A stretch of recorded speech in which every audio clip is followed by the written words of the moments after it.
to hold this. It's like, what are we doing, man? As long as you don't got any weapons in here, we good. No, there was not. That's what I'm saying. It was good. It was just crazy. you're live. We're live, folks. There was no music. Let's go, ZJ.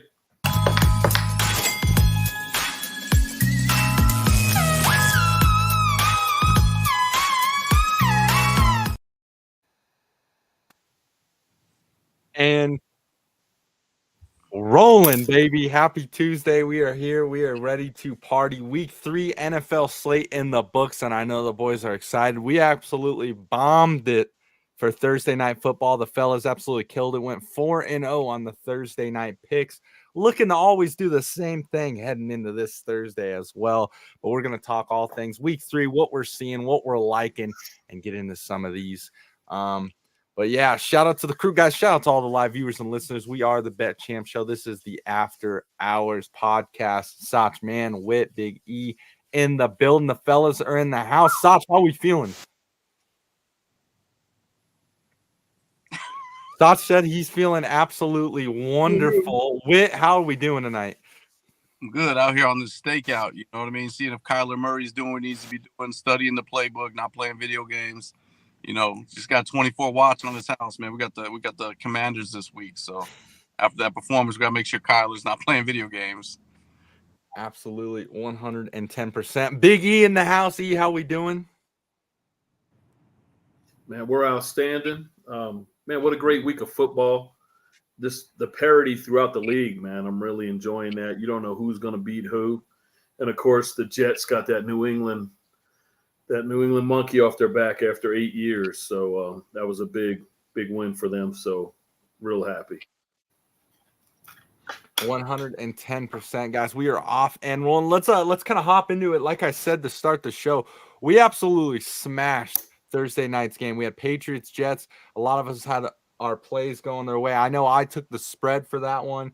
Jets come out 24-3 on the Pats, looking nice. I know E's feeling good about this one. Aaron Rodgers played really well. I tell you what, though, the running backs they got over there on that Jets team, between the two, man, those guys are absolutely set. Those guys are absolutely set. I mean, the number 2 could be a number 1 on a lot of these teams in the NFL. Yeah. So when you have a dual back like that, that's absolutely crazy. Boys, how are we feeling with those pick-wise and everything and just the game in general? We'll start with you, Wit. No, obviously I had Aaron Rodgers over 211.5. I thought he would do that, you know, early third quarter, and he did just that. I mean, first half was big. You know, I thought that was a steal, and it hit. So happy with the pick. Glad it was out there. Glad I got it early. I think I got it Monday or Tuesday was when I put it out there. I think it was up at -113 on the show, but it was all the way at about -108, and then it went to -110 before it crept up. So yeah, I like the pick and it hit. So I know you guys had some too. E had his, it hit. So yeah. Yeah, we all had him hit. Garrett Wilson, I think I had the Garrett Wilson TD. It was time. Him and Aaron still aren't connecting. And when you get in these games, you go to what you know, and Aaron knows Lazard. If you haven't gotten him, pick him up. Pick him up on that fantasy team. Pick him up for a TD. Pick up his props because that's really right now, that's Aaron's comfort zone until he and Wilson really start going. And Conkins, too, coming out, the tight end. He's starting to vibe with him as well. So some really good stuff. Man, I'm seeing double, now we're back. But yeah, good game, man. Good game. Excited for it, but we got to roll in. The one thing the Broncos taught everybody, hopefully in the league, was you got to be ready. You got to be ready to play every week. And they're coming to New Jersey now. So, we'll see what they can do. It's a big matchup for ZJ and I. And huge. But we'll see how we do. We got a couple hammer naggers coming in. We'll see what we can do with that. Like I said, took the spread, Jets versus Pats, took the 6.5 for the Jets there. Absolutely loved it. We know a lot of these teams, guys, these early weeks start out really slow, but once you start to get a little bit further on into the season, you're really going to see these veterans stand out. Aaron Rodgers, that's exactly what he is. Veteran quarterback. He's going to know what he can and can't do. And like E said, when the connection's not there, you're going to go to Old Faithful And man, Lazard is looking. Those guys, he's pumping absolute numbers with Aaron Rodgers throwing him the rock. And that's what they're going to continue to do. And him and Garrett Wilson, even him and Garrett Wilson in some of these early games, you can tell they're going to get it heated up and everything. So excited for that. Again, 4-0 on the Thursday night game, guys. You guys always tune into the show. We're always going to have picks coming your way. Never want you to miss them. And we're trying to do the exact same thing for this Thursday night. Real quick, just to get into the banter for the sake of it. Of course, we got Broncos and Jets. So myself and E going to be going head to head this weekend. Looking forward to it. Broncos coming off of a very nice win, beating a 2-0 Tampa Bay Buccaneers. Baker Mayfield was nowhere to be seen. It is what it is, maybe a slow game for the Bucs and whatnot, but a lot of light coming out of Denver for the young rookie quarterback Bo Nix. And of course, I was telling E before the show that the defense looked absolutely amazing for Denver. So looking forward to that. I know me and E are going to have a lot of stuff offline, maybe for that for sure. We wanted to do it last year and everything, but obviously, as we know, Aaron Rodgers got hurt and everything. So E and I have not yet got to make this kind of bet and everything. So looking forward to that. But real quick, before we start bouncing around into the future of games with Thursday night and the Sunday to come, as well as Monday, what are our thoughts, guys, week 3? Any standouts we're kind of looking at, maybe player-wise or team-wise, coming into this? I'll tell you I'll go first real quick because I was kind of looking at this today. Of course I have, but every week, but I definitely have Broncos Jets circle. But the game I'm most interested in is Buffalo traveling to Baltimore. That's going to be a big game. That's a big game for both teams. Baltimore got one. They're 1-2. Baltimore's 1-2. Buffalo undefeated. This is going to be a good matchup for both of them. We're going to see who's who in this game, right? I don't know. I'm excited for it. It could be a dud, but let's. I think as far as where we're at, because Baltimore goes from there to go to Cincy. Like, it doesn't get any easier for them. But Buffalo's on a roll. You guys know I knocked Josh Allen, but hey, he's right now he's leading MVP. I didn't believe in the everyone eats philosophy, and fucking they proved that yesterday. I think even the punter scored somehow receiving. I mean, they got that ball to everybody last night against the Jags. So really, really excited to kind of see that big matchup. That's my favorite game coming up this weekend. Yeah, I had that one circled as well, and Josh Allen completed, passes to 10 receivers last night. So just crazy. But it's going to be interesting because Baltimore's going to want to run the ball. We're going to see what Buffalo's defense is made of. But does Buffalo score, and then Buffalo can't run, or Baltimore can't run the ball, right? And then you run it, it's in Lamar Jackson's hands. But that's going to be an interesting game. I think from a personnel standpoint, another game I'm looking at, and I'm interested in. I'm a little bit perturbed by it. Is Chargers Chiefs, right? Divisional game. Chargers. I think they're competing. They're doing what they need to do. Obviously, Herbert had a sprained right ankle this week, so he played hampered. But that Derwin James suspension is huge. I think this is the week with Derwin James out that Kelsey gets going. Derwin James is a guy that does well against the Chiefs. I think it's bullshit that he's suspended. I'd say that you could have fined the guy, you know what I mean? But that's a huge loss for the Chargers. But I want to see how the Chargers compete. And you're also going to see the Chiefs. The Chiefs, they just are the Chiefs. They get it done. They're the new Patriots. But, are they going to struggle with the Chargers? Chargers going to try to run the ball. Yeah. They're going to try to run the ball. They're going to try to keep away from Mahomes. But that Derwin James, the impact of his absence is it can't be like overstated. But I had that one on there. What are they saying about the quarterback? Is he likely or doubtful? I mean, that's going to be a key. Herbert? Yeah, he's going to play it's Tuesday, but okay. they had him. He's going to play, but obviously he can't. He's the right ankle pushing off and stuff. He looked okay last night, or Sunday, but. Harbaugh's he's gonna schematically, he's not gonna try to have Herbert. It's gonna be Dobbins. Yeah, he's gonna run Dobbins down the throat. They got to stop it. So, but that Derwin James thing, it's just frustrating. Come on, man! Really, a suspension Like, I don't- find the guy, let's move on. I don't know But, if that's you know, kind of Rasheed like, Rice got 9 felony counts. yeah, but that You know, was like Rasheed outside Rice of the got 9 field. felony counts and stuff. That was off the field. I think this is like a Dennis Rodman, right? It's like, look, you've had enough of these already. So he's already been through the fines. So now comes like the suspension. He's just under the microscope. It's just how it's going to be for the guy, right? So Draymond. Shit. I don't know if he'll change. Harbaugh just eats it. And Harbaugh likes that anyway, being like the outlaw. He's probably like, yeah, this kind of adds to my legacy as that coach. But I mean, definitely. yeah, I think that was like a career suspension, not the act that just happened. Guys, shout out to all the live viewers and Yeah. listeners. Appreciate the fellas being in here tonight. We got Big E on the mic. We got Wit on his stakeout tonight. And of course, Sach is somewhere in the air, just having some technical difficulties. Kind of want to go back to the first question. I know we kind of got away from it and everything, but what did we think of week 3? Any standouts from there before we kind of move on to week 4 and everything? Just kind of go over that real quick, and then we'll start to bounce. Yeah, I'll stand in for Sach real quick. I'll take that. You know what my biggest takeaway from week 3 is Jay Daniels is for real. Saying it's working. Yeah, we can hear you, Sach. Oh, yeah, we can hear you. Fucking Christ. Yeah. I'm glad he got to play Monday night because I wouldn't have watched the Commanders game otherwise. But We're Jay getting Daniels echoes is for real.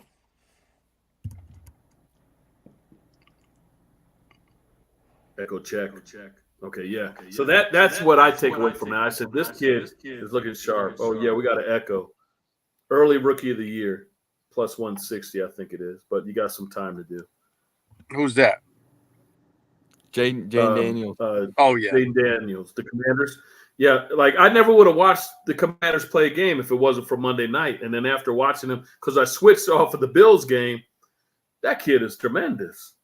I mean, I get it. He's a rookie and they're doing stuff, but man, he was making some throws and just commanding the offense. And I don't know. I was impressed with him out of all the rookies. This kid's looking legit.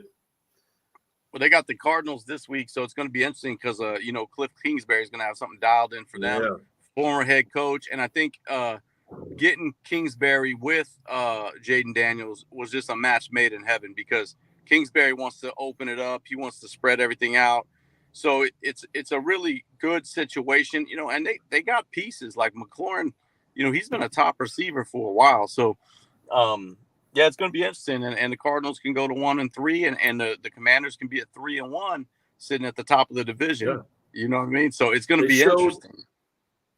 They showed last night, this is Terry's 11th quarterback he's played with. And still just produces. So, yeah. So, man, hopefully he stays with him. But that'd be my take, ZJ. That was really, for me, that was pretty good. I thought Broncos played a complete game, special teams, defense, and offense. That was impressive. And are we seeing a changing of the guard? Like we're seeing these teams that everybody thinks is going to win, and they're Cincinnati 0-3. These other teams that people thought would be there aren't. And there's go ahead. No, yeah, just to kind of piggyback off what you're saying, week 3 and week 2, you're seeing all these favorites and everything, and you're thinking that's where it's going to go. That is not the case. This is the NFL, baby. This is how it gets played out. A lot of things happening. One of the things that kind of stuck out for me, and obviously with these two teams, we don't really go into depth with these guys, but anytime you get a new quarterback in the lineup, maybe a new head coach in the ring, that first game back, the sharps, the smart money, he knows this. The smart money, you take that team. There's always going to be some fire kind of coming into whatever's going on. New quarterback, new coach, and that Panthers-Raiders game, Andy Dalton at the helm. You really start to see when you have a veteran quarterback in the role, what can kind of maneuver through some of these games. So that one was really fun to watch, just to see Andy Dalton do his thing. Obviously, the Panthers have been absolutely terrible, but you kind of get a seasoned quarterback in the role. He can actually run through an offense. I know Sach will probably touch base on the Texans. right? Everything going on there. Vikings looking absolutely incredible right now with Sam Darnold. Shout out to Sammy D. I mean, those guys are going to be a team right now with everything that's going on. And you start to think, and I want to ask this question kind of going around the room. Does JJ McCarthy have something to worry about right now with Sammy D kind of playing hot? What do the fellas think about that? No, I don't think he does. He's a rookie. He's going to miss this season, so he's going to be a redshirt rookie next year. Sammy D, give you 3 years, 4 years. Sammy D's same age as Joe Burrow, but hey, you get to sit.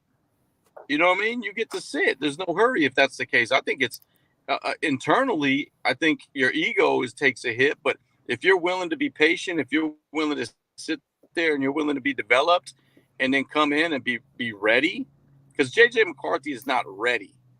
And so I think it's a great situation for him. Obviously, not the injury, but I mean, I think he was the front runner to start at the beginning of the year. So I don't think he has anything to worry about. I think he has a tremendous opportunity.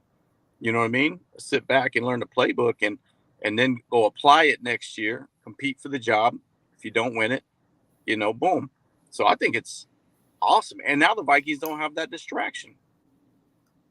Had he gone down, went 1-2. So I think it's awesome for him. I really do. That defense is really, really good. Go ahead, Sach. We haven't heard from you. No, yeah, I mean, obviously Sam Darnold is doing good. I think it is perfect for him. JJ McCarthy, obviously he gets a reason to sit out the whole rookie year, get to learn the playbook, kind of like what Whit was saying. But, I mean, do the Vikings have trouble if they make the playoffs and Sam Darnold wins a playoff game? Do you extend him? I kind of don't know what they do. It's a funky situation. But Sam Darnold, he's pretty much playing. He's not really playing for the Vikings right now. He's playing for the rest of his career. He's playing for the next contract. He got a 2-year, I think, like $20 million contract before the season.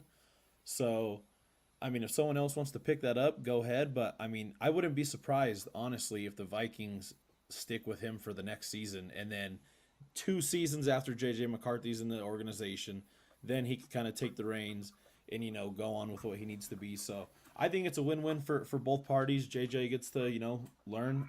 And everyone is always so quick in the NFL they want the rookie quarterback to go out there and play right away. But, I mean, some of the best quarterbacks in the league throughout the last, 20 years, you got to sit a year. You got to sit 2 years.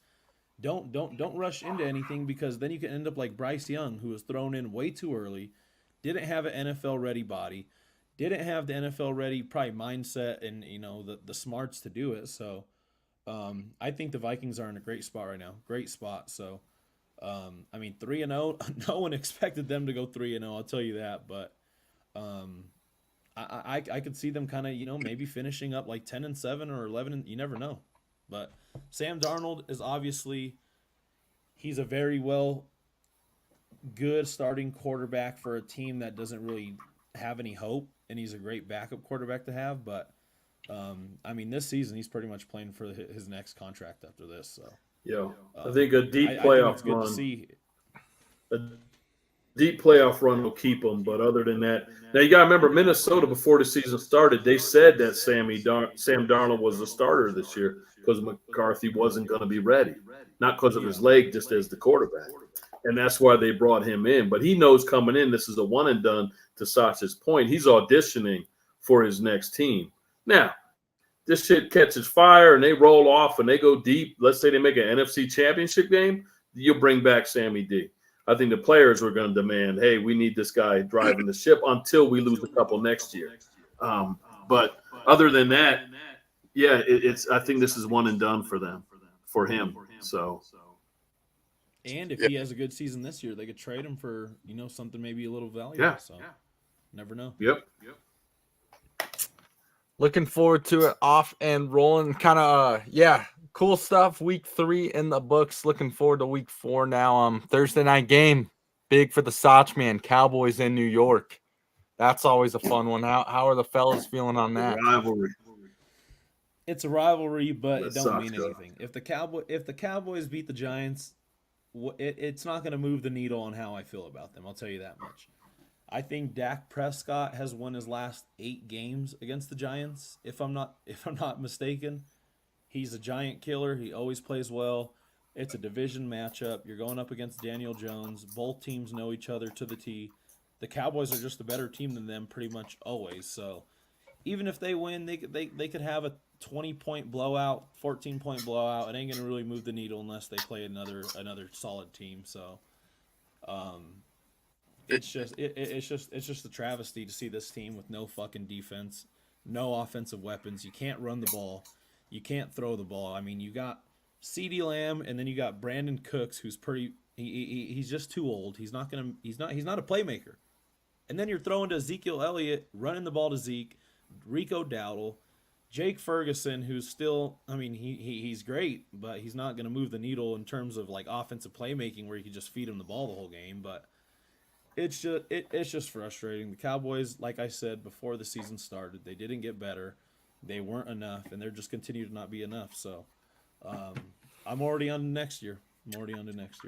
You got a play or anything you're kind of looking at, Sach, nearing Thursday?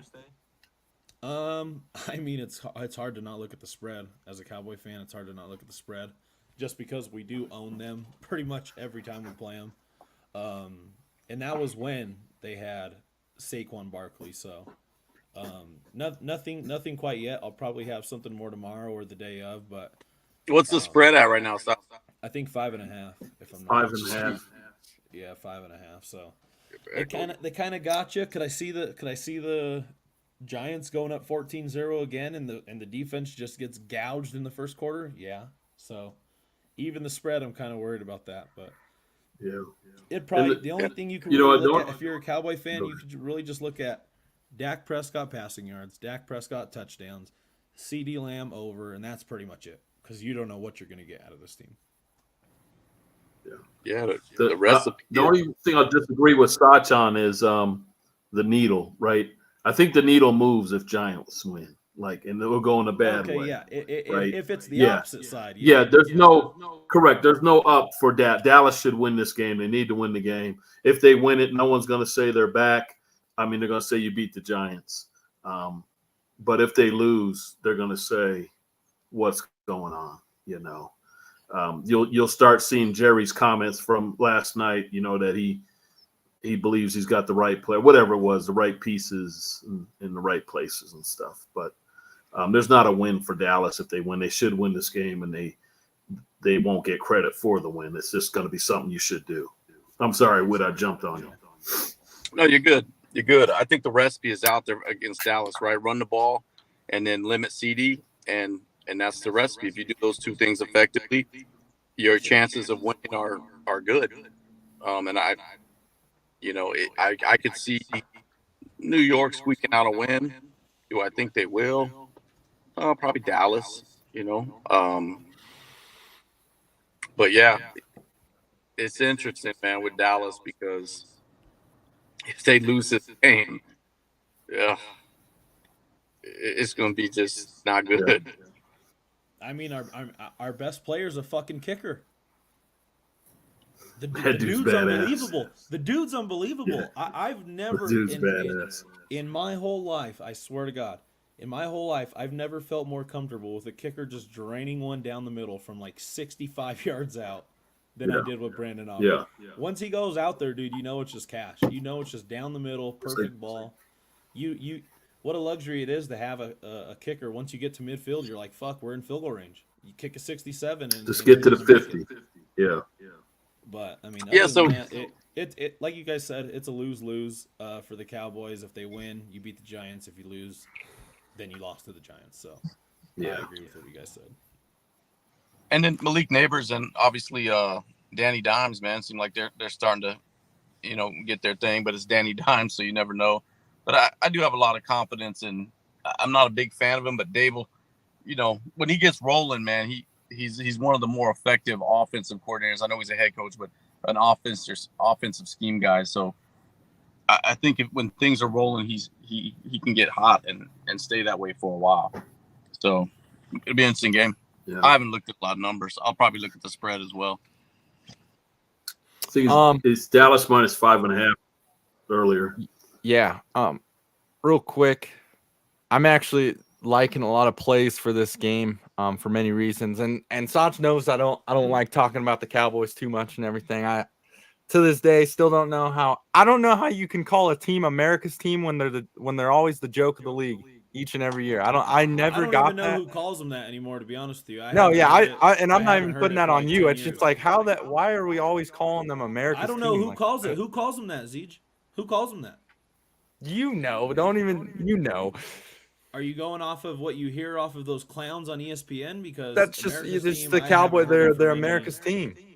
I mean, I don't know who calls them that anymore, but But anyway, the one thing Sach is absolutely 100% right on, and I've seen this year after year. Whenever and who knows? I mean, this is a new year, but whenever these guys play the Giants, they absolutely thrax them. They thrax them wherever they are, and it's not even a contest. So if history doesn't often repeat itself, but it often rhymes.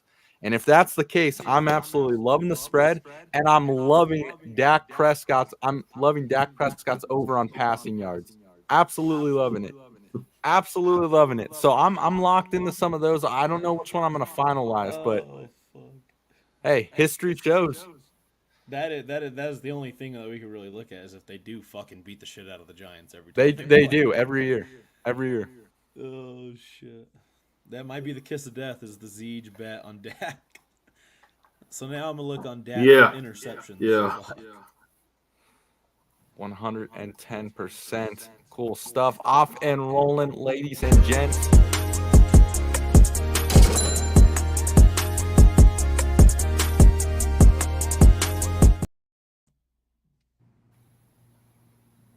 We are here halfway through the show. That went by quicker than a New York minute. This is the Bet Champ Show after hours. You got the fellas in the house. Gosh, man. Again, Wit out on Stakeout. Big E in the house. The fellas doing their things off and roll. It's always good to have the boys in here and everything. We argue, we banter with each other, but we all got one thing in common. We love some sports gambling, and we are off and rolling. Again, guys, 4-0 on the Thursday night game. Looking to do the same this Thursday, so be sure to tune into the socials. We're going to get plays out to you guys. Know you guys like some action Tomorrow. as well. And, of course, we're going to get more going for Sunday and whatnot. We head over to week 4, guys. Some of these matchups, any of these matchups really catching your eye right now at the moment? I'll let you guys go ahead. Sorry. Go ahead, Sach. I gave him mine. I'm really liking that Bills, or I'm looking for the Bills Baltimore game. So one I'm really looking forward to. And Whit had brought up KC Chargers. So My bad. I'm still looking. I'll go real quick. So obviously heavy on Broncos Jets just because of me and E's little rivalry there. So looking forward to that one. Seeing if Bo Nix can keep up what he did this past week and just show some more of that. I think another pretty sick game to watch is going to be this Saints-Falcons game. Saints showing a lot of good things with their defense and everything. Obviously coming off this loss, but again, Falcons coming off of a loss as well. So this is a tight ringer game here. And the last one that catches my eye a little is this Eagles-Buccaneers game. Bucks coming off the loss to the Broncos want to go in nice. Eagles been looking sharp and everything. However, Eagles have been having some problems and everything. So kind of wanted to get to that too. What are we thinking Eagles-wise? We saw a lot of this last year within the locker room, everything that's going on. Who is the main problem for this source? A lot of people saying Coach Sirianni. I know Sach will say that. I might tend to agree in that direction. Where is the leadership coming from?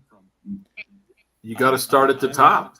I'm gonna look at. I mean, I don't even know if it's Sirianni. You watch this guy Jalen Hurts play football, and there's no way that people can watch him with the throws he makes and the decisions he makes that they're a good football. That he's one of the top quarterbacks. I just don't see it. Every time I watch an Eagles game for the past about 12 games, that's almost a year's sample. I think they're 3-9, and they're barely putting up any points in that game that they barely just won against the Saints. I don't believe in Jalen Hurts to throw the football. I don't believe in Devontae Smith to show up. I don't believe in A.J. Brown to show up. The only guy right now that you can really rely on to show up is probably going to be Saquon Barkley. So if the run game's not working and you make Jalen Hurts throw the football, I just do not believe in this guy to make the right throws at least time in, time out. And that's coming from a guy that I love Jalen Hurts as a person. I like him as a quarterback before like this last 12 games happened, but at some point we got to put the blame on the quarterback. I think in his last 9 games before the Saints game, he was 2-7. That's not a good record for any quarterback that's worth $300 million, whatever his contract was. But I just don't think he's the quarterback that they need to throw the football to those receivers. And obviously Sirianni is probably not the guy to be at the helm of this team, but I just don't like the Eagles. I just really don't. I don't like the Eagles, and I don't like Jalen Hurts. Agree with everything you said. I like Jalen Hurts. I think he's a good human. I also think he's a pretty good leader. Mute your mic, Sach. I also think he's a pretty good leader. I think there's a little bit of chink in that armor when it comes to the leadership aspect, coming late last year into this year. So I think there's still some residual, but I do think they're wasting Devontae Smith and AJ, having him throw them the ball, because I think when you say, Sach, you can't trust them to show up, it's hard as a receiver to keep working when it's like, I'm not going to get the ball, and with Hurts, if he's not on schedule, the play has to break down and then you have to ad lib, and that's the way you're getting the ball. So even if you're on schedule, the completion percentage isn't there. Saquon, I mean, he did drop that ball, so I don't know about, he's going to show up, but I anticipate he'll miss some time at some point this year, and that'll be interesting to see what happens there. But I think Sirianni's okay. He's aggressive. They haven't changed anything. I think losing Kelsey hurt. I think they lost that leadership. They also lost, a couple years ago, Ertz. They've lost some players over the last years, and I think what you've brought in has been younger players, and then obviously A.J. Brown for another organization. So who is the leader on the field, in the locker room? But yeah, if I'm A.J. Brown, and I just feel like their careers are being pissed away with Jalen Hurts at the helm, because those dudes are dynamic and could be fucking, just a crazy duo. Yeah, I'll go with Sirianni. I think he's the leader. You got to go to the leader, right? He's the coach. And you guys know we've been doing this long enough. I fucking hate these coaches. And Sirianni got lucky already twice this year. I hate these coaches that give up field goals going forward on fourth and don't make it. Take the points, man. We saw the Steelers win a game with 6 field goals. He had a chance to kick a field goal, tie it at the half, and he went for it. They missed. But kick a fucking field goal. He does that shit all the time. Dude, even your team's like, let's get points on the board. And then, look, Barkley's Barkley, right? He had that 68-yard run, and everything gets disappeared. Everybody gets pushed to the back. But you're still not making good, in my opinion, good decisions. There are times you do it, but when it's consistent and you're taking points off the board for your team, it just doesn't. Like last night, the Falcons Bills, could have done it Jags. The Falcons could have done it on Yeah. Sunday Night Football. They could have fucking kicked the field Agree. goal instead of going for it, and then they would have been in field goal range. But then they had to fucking go for it again. So I don't like that. It's just too iffy. And then I get it. Like the Jags last night, they had to go for fourth because it took them 4 downs to get 10 yards. They weren't kicking field goals. They couldn't even move that fucking ball. So, yeah, they went for fourth. Like it was just part of the playlist. Hey, we're going 4 downs. And they still couldn't get 10 yards. But when you take points off the board, it's just crazy. I don't care if it's early in the game or not, because it just seems we always talk and we'll go back and say, well, they left 6 points out there, And Mac Jones. he fumbled, I man. think- The boy went in and fumbled. They gave him his chance, and he fumbled under the spotlight. So They're in trouble. The Jags are a bad team, man. Like watching that game, they're just bad. Terrible. They're a bad team. Going back you to could have the Eagles, anybody behind this center. Yeah, go ahead. going back to the Eagles, I hear what Sach and Witt are kind of saying with Jalen Hurts and everything, and yes, you can see that. However, I feel like the main cause of this whole thing is Coach Sirianni. With everything that happened last year, those guys were hot, and then all of a sudden they're dropping like flies, just losing games, absolutely out of it. Teams giving up. locker room drama. And now you see what's going on here to what he's saying. Just too much, taking too much chances here and not playing smart football. And here's why I'll say it's on the head coach. Could you imagine if this Eagles team, everyone they have on paper, had a coach Sean McVay, a Kyle Shanahan, and Andy Reid, Matt LaFleur, maybe a Sean Payton, who knows? But or a Harbaugh, just kind of that McVay, Harbaugh type, Reid, Shanahan type coach. Yeah, I had to sink that one in there. Could you imagine if those guys had a coach like that? This team would be absolutely incredible. And it just goes back to who's leading the ship right now, and that's Sirianni. And we kind of brought up the situation last year within one of these shows. You know, if they start to lose out and how they did in the fashion they did, is Sirianni going to get fired? And we all said, no, it's kind of that 1 year thing. He's coming off of the Super Bowl appearance and everything. However, this is a brand new year, and you're seeing no daylight here now. I mean, it's time to really wake up to what Whit was saying. You're going to waste some of these guys as primes, and you just brought in Saquon Barkley, arguably the best running back in the league, and now we're just dancing around doing fun shit all of a sudden, and we're not winning ball games. So I'm some serious stuff. I don't know, fellas. Hey, ZJ, serious. So when you went around, I didn't know that was hopefully that wasn't our only touch point. I gave obviously the Buffalo-Baltimore game, but I also the other one was just more of a storyline of how I think teams respond. But the game I don't think we're given enough, putting enough spotlight on is that early game, Minnesota going to Green Bay. That's a game that has, you could be down 2 games in the division if you're the Packers, or you can be tied for the division lead with a tie break right off the bat. So it's a big thing. I think Malik Willis, Matt LaFleur, not enough credit as a head coach, obviously has done a great job in for Love. They've adjusted the game plan. Love could be back this week. I still wouldn't play him. I don't want anything more structurally to happen. You're where you're at, but that game is probably the biggest, the most impact from a divisional standpoint later on in the season type thing. Obviously, the Ravens go down or the Bengals lose again. That's travesty too. But 2 great teams at 10 a.m. on Fox. 100%. Yeah, I'm looking forward to that one as well. It's going to be great. Also, he brought it up kind of earlier in the show, but that Bills-Ravens game, that one's going to be pretty interesting too. Yeah, I think the Bills games coming up.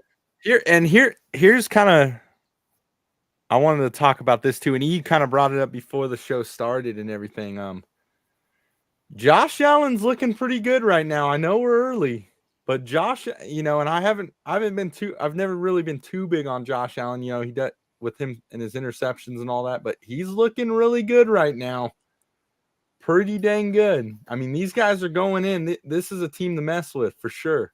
And I know Whit, you know them more than anyone. What are you thinking?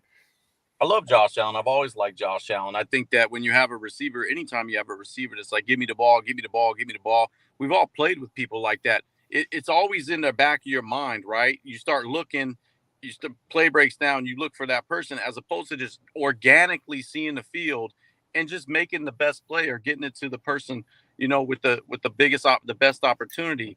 But that's kind of how I feel. But yeah, he's the front runner for MVP right now. What's up? You guys know I'm not a fan of him, but he's balling. I'm not going to hate on. There's people don't like and teams don't like, but when they do well, you got to give them their flowers. And Josh, through 3 games, is balling. And I'll even give him that. It's like one of the things I didn't like about him, and I think just to be fair from a Gabe Davis Diggs position is. They're like, throw the fucking ball, man. You're a quarterback. I'm a receiver. I like to get paid as well. Every time we're within the 15, you don't even look. You just run into the end zone for your own big ass. I think that I'm just giving you a different side to what the receivers say. You're a quarterback. Throw me the ball. I'm not getting paid. I don't have touchdowns. And then they're like, oh, they're whining. Well, but he hasn't done that this year. He's throwing the ball. He's distributing things. He's leading that team. And he's the MVP right now. It's 3 weeks in. He's maybe somebody pull him aside and talked with him, but I have nothing but good. I can't complain on the guy. the guy's balling. He's matured. He owns his team, and maybe getting rid of some other alphas that were there. Now he's the boss. This is your team, Josh, and he's running it. So, yeah, no complaints on him. The guy's balling through 3 games. That's what I mean. Let's see what he does at Baltimore, and then we'll take it from there. I like it. It's the reigning MVP against the leading MVP. I'll let Sach go right after this, but kind of He what stole one of them MVPs. Hang on, kind of what E just said at the end there. You know, coming into this year, we all kind of thought the Bills were going to fall off a little, you know, especially with them losing a couple people and whatnot, but they're looking like they're right back on track again. So, I mean, we'll see. This is a big game for them for sure.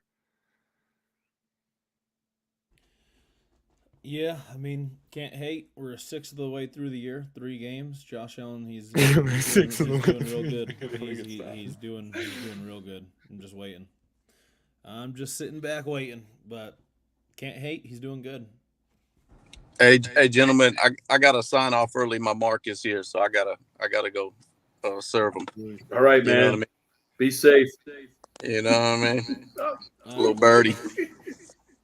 All right. Damn. Appreciate you, Whit, always. Peace. Cool stuff, fellas. Cool That's your stuff. boys, BJ. That's his marks there. That's your boy. Interesting too. One of the things we were talking, kind of really love these 2 Monday night games. I think that's awesome when you got double action and everything. I know Sach was absolutely fiending last night with some of his bets and everything. So, I mean, these 2 Monday night games are great. We got 2 more this coming week. Obviously, we got the Titans, Dolphins, Seahawks, Lions. Obviously, the Lions Seahawks one for me is probably a little more interesting. They're both kind of not too good of games or anything. Anything you guys like right here with anything? Titans Dolphins is kind of a fucking. That's a bruiser. Good Lord. You might have to go to the Titans one more time. Just give them one more shot. I can't, man. And I don't think I didn't think about it. I'm looking at it right now. They're +1. I'm like, yeah. But then, you watch the game and Malik Willis is gonna fucking do some dumb shit the whole time. Yeah, just come on. They're on my no bet list. I got to keep them off. The thing that I didn't understand with the Titans is when you run the ball with Tony Pollard, I think it was like 7 times. You're not going to win the game. If the running back that you went out in free agency and got, who's a playmaker, who's a baller, and you run the ball with him 7 times in the 3rd game after Malik Willis or after Will Levis just had probably 2 terrible games, and you have no game plan to just run the ball and get him some easy targets, I don't understand that at all. It's not like Tony Pollard wasn't running the ball well and playing good out of the backfield. I don't know why they stopped. I think teams nowadays, once you're down 7 points, 10 points, they get away from the run with a quarterback that is not good at throwing the ball. Like, well, I don't understand why they don't do that. I don't understand. Just stick to your guns.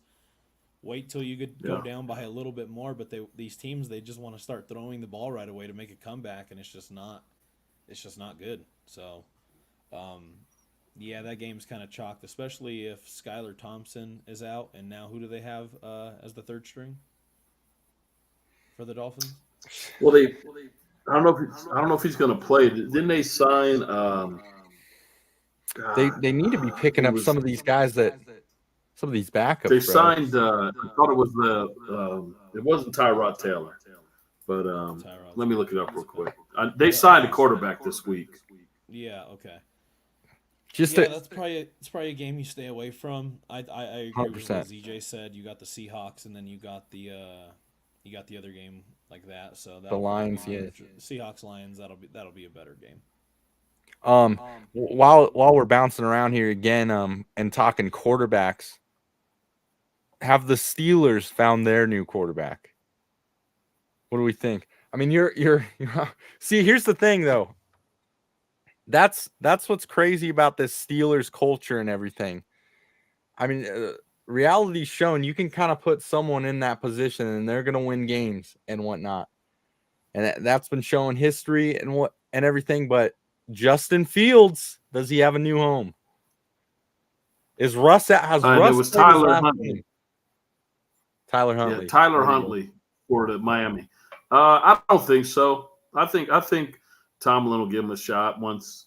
I don't think he's going to bench Fields. They're 3-0, but I don't think they're going to continue on that 3-0 run either. You know, if you looked at their schedule, we talked about this when we were going through the schedule and how we're talking about. We actually called it, right? We're like, hey, Pittsburgh's getting these front early wins. Wait for their over/under total to go up and then play the under when they get to the back end of their schedule. And I think that's when Russ will get his shot. But that's just me. Right now, they're another team. What are you going to say, man? They're 3-0. Doesn't matter how they do it. They're 3-0. So they can have flowers too. Yeah, I mean, I don't think they're winning because of Justin Fields, obviously. I think everyone can see that. They're not winning Yeah. because of him. They're winning with him. He's doing the right thing. He's not turning the ball over like crazy. He has a couple he only has one interception on the year. That's great news as a guy that just needs to manage the game. Let's not get ahead of ourselves. He does only have 2 touchdowns in the year with 1 pick. Can Russell Wilson do that? I would say yeah, he could probably do the same thing, but it might change how they're calling the plays. With Justin Fields, they're kind of not unleashing the reins and they're not letting him go out and do what he has to do. But I'm kind of looking at the Steelers being 3-0, playing the Colts this week. I don't think Anthony Richardson is that guy.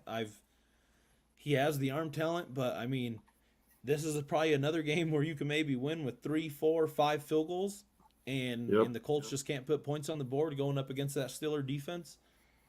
The dude might be seeing ghosts. Anthony Richardson, like I said before, I think the first game, he only started 17 games from high school until his second year in the pros, and that's not a lot of games under your belt. I think it's kind of showing now that he is still a little shaky, but the Steelers being a 1-point favorite is it's kind of looking nice to me. I think the thing that I think fucked all of us up, right, in the beginning of the season, and we all said the Steelers were going to win a couple games early, but man, look at that division, and they're up. They're probably going to be 4-0 against an 0-3 Cincinnati team. Everybody thought was going to be better. Fucking Cleveland can't get out their own way. You know what I mean? And the Ravens are struggling. I mean, they're 1-2. We'll see how they do with the Bills. I mean, this really could be Pittsburgh's division.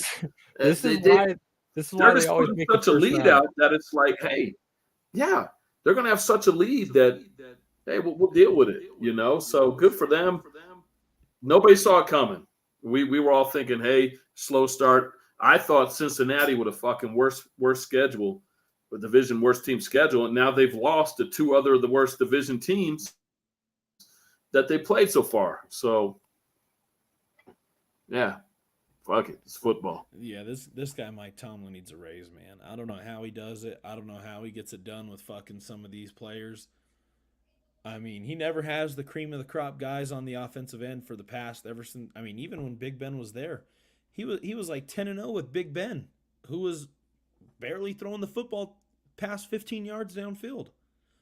With Chase Claypool and fucking Juju Smith-Schuster, 2 dudes that are damn near out of the league right now, and a quarterback that's out of the league. I don't know how he does it, but the Steelers, I think, are just going to go over 500 again. They're going to be the Steelers.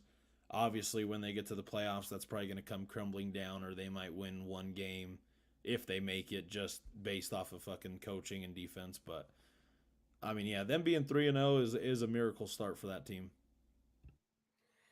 100%. Off and rolling. Shout out to all the live viewers and listeners. Always appreciate you guys. I'm definitely going to have some picks out for you guys this week. We got Thursday, we got Sunday, we got Monday, 2 Monday night games. Off and rolling again. Absolutely slam Thursday night, guys. 4-0 from our picks from the show. So just want to get those out to you guys. Let us know what you think. Let us know if you guys have any plays. We'll give you a shout out on the show. We'll throw it up on a video and everything, what you're feeling going our way. Quick little show tonight.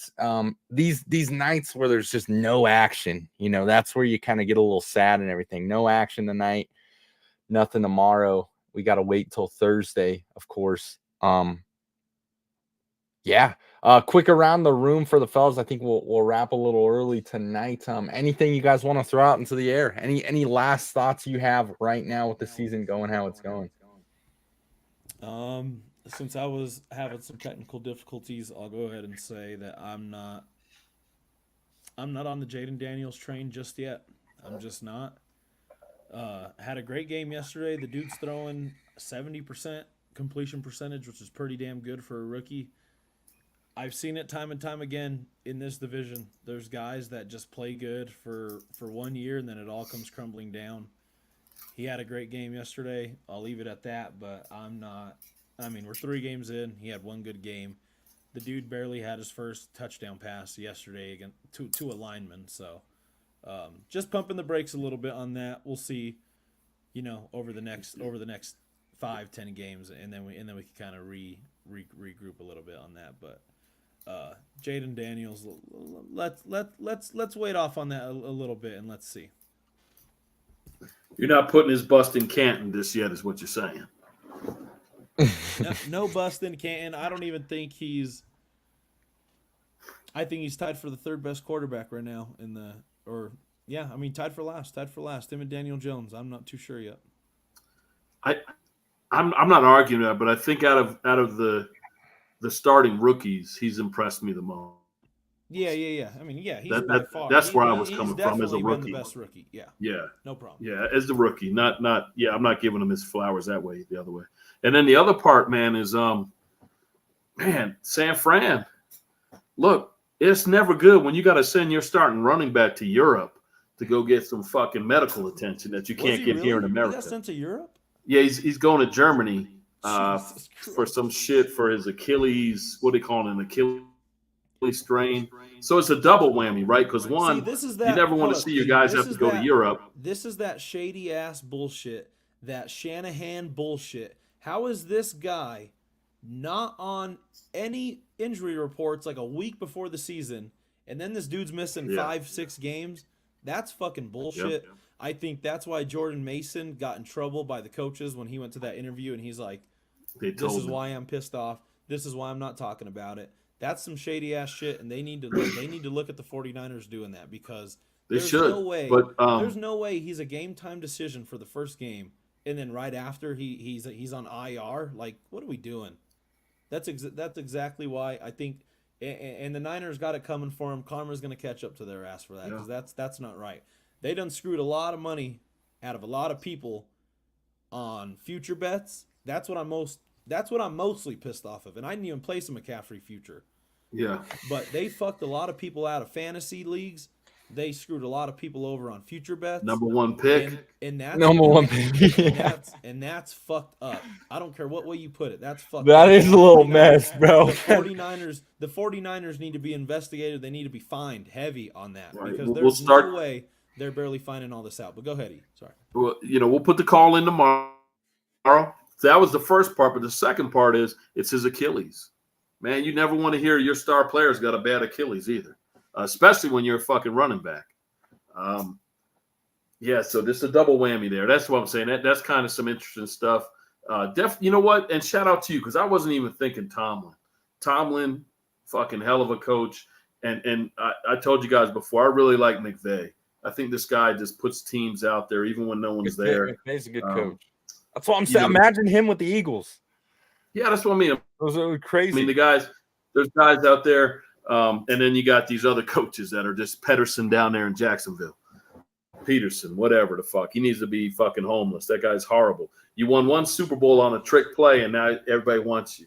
And they canned him 2 years later. So that goes to show you what they thought about his ass. And to the network, stop disrespecting these teams. First of all, last week I had to listen to the whole Jets game, and as I'm going through it, every time Aaron Rodgers did something, you had to hear, that hasn't happened since 1980. The last time the Jets have scored 3 touchdowns and then last night with the Jags, they went way back into last season. They're like Trevor Lawrence is 0-7 his last 7 starts. Now he's 0-8. So why are we going back to last year? Huh? I'll tell you what. And every quarterback usually gets a second chance if they go a little somewhere else and everything. But Trevor Lawrence might be a bust. It's what I mean. It's not even his fault. I feel like it's these goofy ass, like Sots was saying. It's these ESPN you and can't get fucking Mel you only Kiper get so who are many telling seasons, you. though, E. But let me tell you though, like he never said I'm a generational talent. That never came out his mouth. That came out the fucking Mel Kipers, the McShays, first-round pick. fucking ESPN. They're a ESPN, bunch of clowns and idiots. and so you're anointed like this superhero, and he's just a quarterback. I'm a quarterback. I'll have a nice career, but I'm not a fucking generational player. I'm not. I think these generational players we don't see. Patrick Mahomes was a work in progress on his his reports and stuff out of Texas Tech. Caleb Williams, generational talent. CJ Stroud was never supposed to be as good as Bryce Young, and look where that's at. And everyone acts like, "Oh, I knew CJ Stroud was going to be this. I knew." No, you didn't. Nobody in their right mind said CJ Stroud was going to be this good this fast. You know what? Show me. I'll give you that if you show me your ticket last year where you said they were going to win their division. Show me that ticket. Then I'll say, yeah, you called Stroud. This year's easy. You weren't doing it last year. These guys don't know shit, man. But they put these fucking anointings on the guys, and when they don't live up to it, it's like, oh, he's a bust.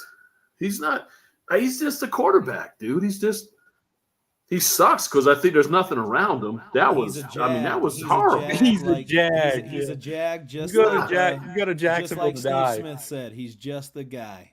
He's just another. And this guy. is respect to the world for all our listeners. Don't cancel me, right? Don't cancel me. But I work with a Jag fan. I was telling him, I thought at the end of the game you're going to get an announcement.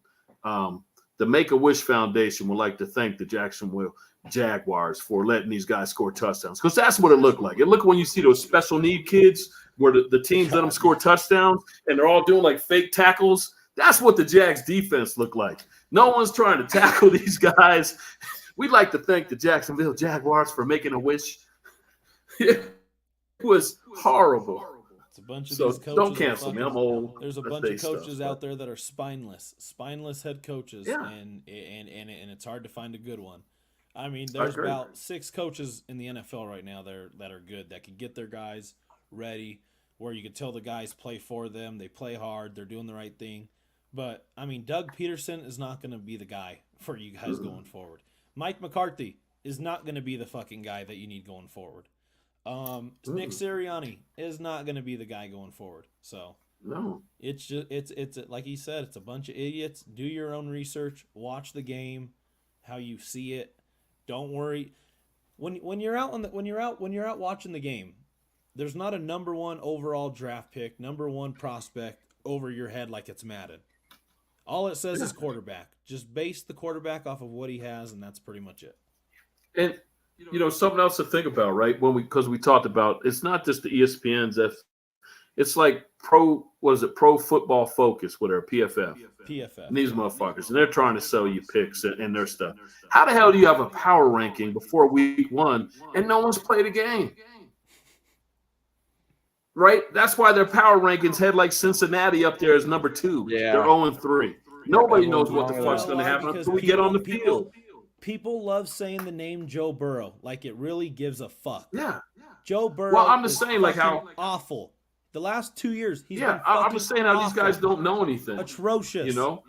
But people like you saying, have to wait at least 4 weeks till you can say who's that they who. give him fucking, and ZJ's one of them. Joe Ice Burrow. Joe Bird. He's fucking Joe Burrow, and he went to a Super Bowl since that Super Bowl. Listen. That's and he lost. 3 years ago, bro. 3 years ago, we haven't seen jack shit since then. Yeah, he got hurt too. I like ZJ. Fuck that. We made it. He was 5-5. We made it through a whole show. We made it through a whole show without ZJ giving us one of his. I'm gonna tell you what. I really like this guy. I really like this guy. He's 3-0 in Minnesota. It's always the winners. It's always the. Look, I'm standing on Jane Daniels. I said that long time. That was a good call. Flip it now. Out of the rookies, you called that. Flip it now. No, but in reality, the fellas are right, ladies and gents. You know, and E makes a great point. You know, watch, do your research, and even with a lot of these gambler gurus and everything, they're gonna sell you on, oh, this is a lock, this is the pick of the century, all that stuff. Do your research. What do you like? Me, E, Sach, Wit, we're gonna give you plays. We're gonna give you the plays that we like.